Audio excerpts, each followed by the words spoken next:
Okay, my name is Joel, and I will be doing my refutation against Elizabeth. And her major claim was that the Department of Education Secretary Betsy DeVoe will enact policies that will harm American education. The secondary claims that she brings to back up her major claim were that Secretary DeVoe is choosing private firms over students, and that Secretary DeVoe wants to dismantle the United States education system. For the first point that was brought up, she says that DeVoe chose private firms over students. To back this claim, she talked how DeVoe was making defrauded students pay back loans, and how she froze the Obama administration and regulations on refunding student loans. But there was relevant information that was left out on this topic. According to the article in Forbes, she isn't requiring that all students who were defrauded to pay back their loans. Rather, she wants to impose higher levels of proof in order to receive loan forgiveness. These include providing a clear, convincing evidence of the corruption, prove that the school misled you intentionally, show that this caused you to suffer over time, and 4, less time to file a claim, which must be done within a time of 3 years. According to Jacqueline Thompson, in an article by the Hill, Betsy DeVoe stated that college students defrauded by for-profit colleges simply had to raise their hand in order to be entitled to so-called free money. According to Meredith Simmet from StudentLoanHero.com, the borrower defense repayment rule was rarely used until 2014, until the Corinthians College for-profit chain had a massive settlement of $550 million, which set off an avalanche of claims, which called for new regulations that would not make it as easy for claims to be refunded.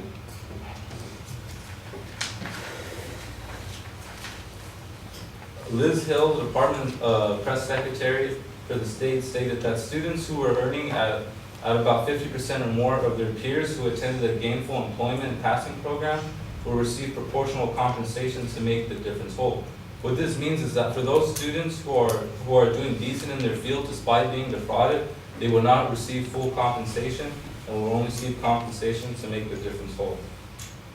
Betsy DeVoe also wants to, and the second claim that was also brought up was that Betsy DeVoe wanted to dismantle the United States education system.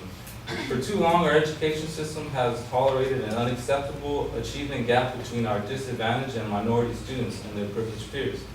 It is clear that the top-down Washington-directed reform has not worked.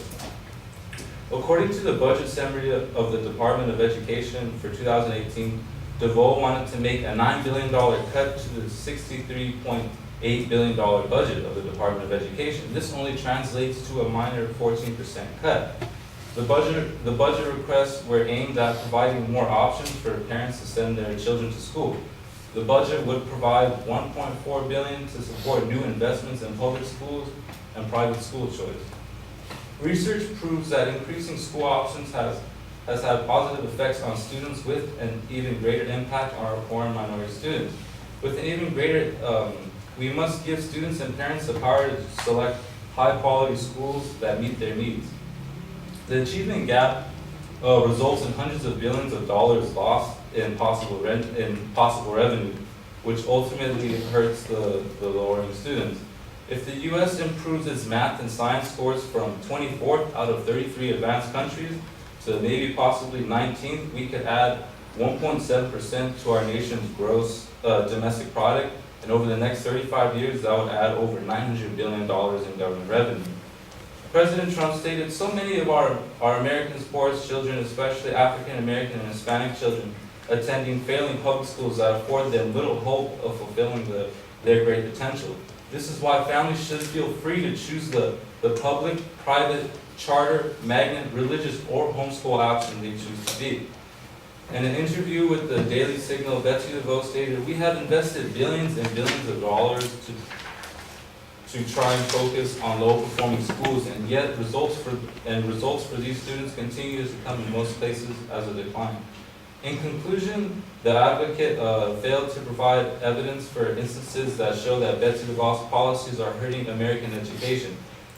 In the advocate's first secondary claim, we hear how Betsy DeVoe is choosing private firms over school. Rather, DeVos holds the intention of adding further regulations to loan forgiveness so that taxpayers and students are equally represented. In the second secondary claim, we are told that DeVoe wanted to dismantle the U.S. education system.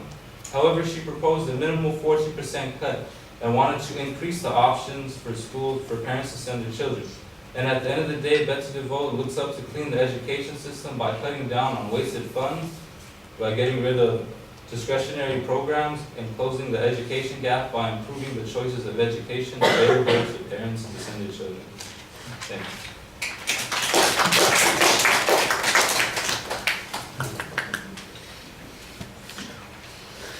All right, the structural stuff is pretty good. The first point where you're talking about where the private companies are being favored over students, I assume that the only argument that the advocate was making there, the only one I remember, is the loan issue. And you go extensively into the loan issue, talking about what the criteria is, why there was a rush on asking for compensation, and that the new rules, in fact, do not prevent students from recovering money, but they do try to balance the interests of taxpayers, the lenders, and the students as well.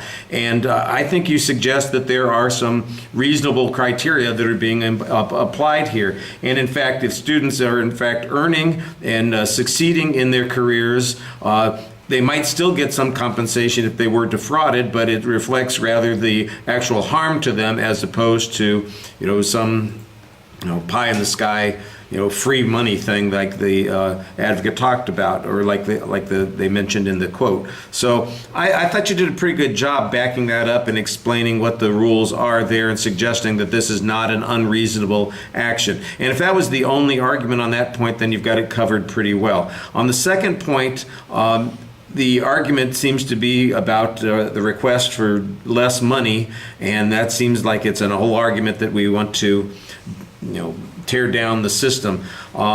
You try to argue that it was a minimal amount of cut that they were asking for, that the purpose of doing so is to get rid of waste and to force others to take up the burden of programs that would be more productive, and then put some money into programs that are going to result in better outcomes, which I think is okay. I think you could use a little bit more information on what the cuts actually would have been to and why those are unimportant. The other argument is that there seems to be a favoring of alternative choices for parents and children over the schools that are currently available to them, and you're kind of diminishing the advocate's argument by saying, it's hard to dismantle something that's really awful, and that's what we've got right now is a really awful system, and what we need is an alternative to that awful system. So I thought that was a good answer to that as well. All right, thank you.